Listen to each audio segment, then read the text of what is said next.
Hi friends. तो आज हमारा जो डिस्कशन है वो एडिनोमायोसिस या बल्की यूट्रस के बारे में है।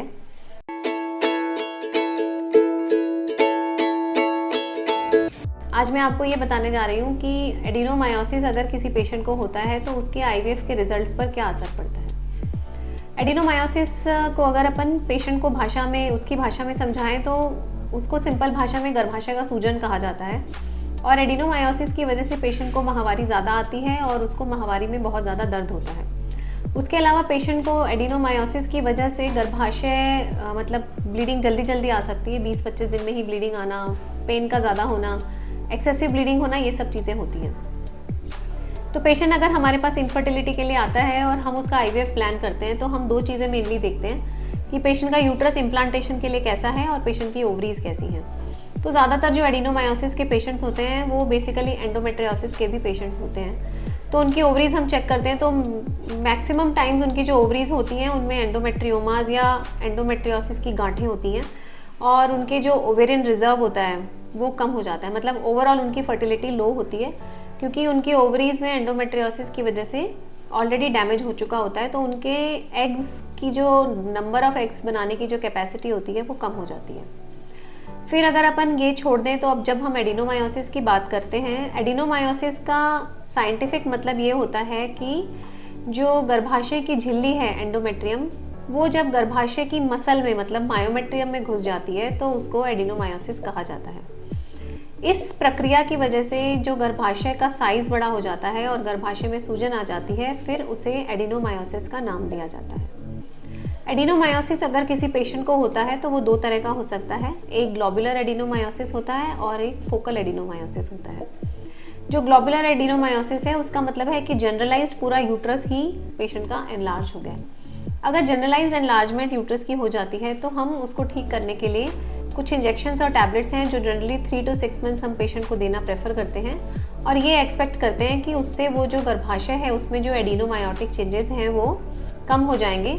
100% तो नहीं कह सकते बट लेकिन हाँ 80-90% आजकल जो मेडिसिन हैं उससे वो एडिनोमायोसिस के इफेक्ट्स कम हो जाते हैं।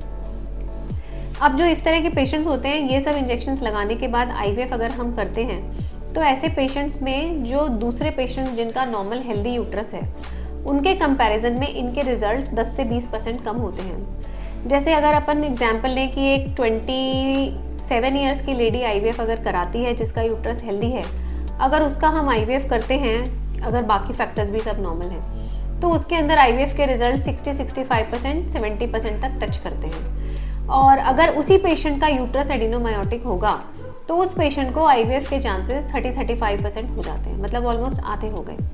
तो एडिनोमायोटिक यूट्रस या गर्भाशय की सूजन या गर्भाशय के अंदर मसल में एंडोमेट्रियोसिस का होना आईवीएफ के रिजल्ट्स को इफेक्ट करता है।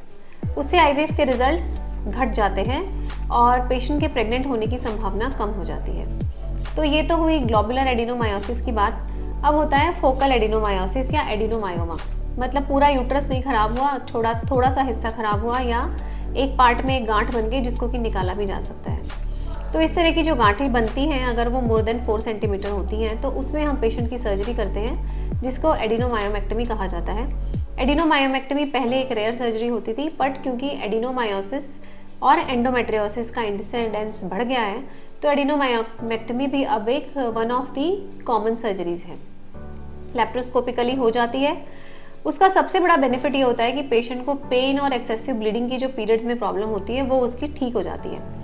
तो आई वुड से कि अगर किसी पेशेंट को एडिनोमायोमा है तो एटलीस्ट अगर उसके कंसेप्शन के चांसेस कम हैं तो एडिनोमायोमेक्टमी करवाने में नुकसान कुछ नहीं है क्योंकि पेशेंट को एडिनोमायोमेक्टमी से सिम्टोमेटिक रिलीफ हो जाता है, मतलब उसका पेन और ब्लीडिंग बंद हो जाता है। बट अगेन अगर हम एडिनोमायोमेक्टमी करके सोचें कि पेशेंट के आईवीएफ रिजल्ट्स बढ़ जाएंगे तो ऐसे उसमें वही चीज़ रहती है। अगर एडिनोमायोमा के प्रेजेंस में करेंगे तो और भी कम चांसेस रहेंगे, पर हाँ अगर एडिनोमायोमेक्टमी करके प्लान करते हैं तो भी उसके आईवीएफ के रिजल्ट्स उतने अच्छे नहीं होते जितने कि एक पेशेंट जिसका हेल्दी यूट्रस होता है उसके होते हैं। Thank you.